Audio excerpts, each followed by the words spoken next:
तर ट्रम्प म्हणतायत की आम्ही तेल आणि गॅसचं ड्रिलिंग आणि मायनिंग अजून वाढवू.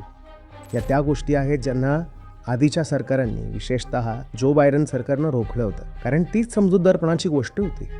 आता ट्रम्प यांनी स्वतःला हवामान करारातून बाहेर काढलं आणि सत्तेवर येताच नॅशनल एनर्जी इमर्जन्सी लागू केली.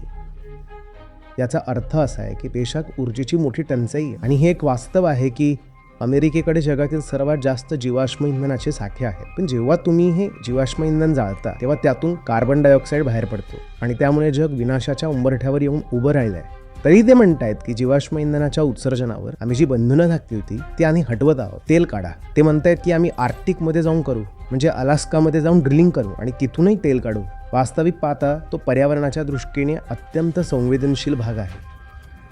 पुढे ते असंही म्हणत आहेत की अमेरिकेतून आम्ही LNG गॅसची निर्यातसुद्धा करू. आता निर्यात करायची असेल तर अजून गॅस काढावं लागेल. ते म्हणतात आमच्याकडे खूप साठा आहे आणि let's make America great again.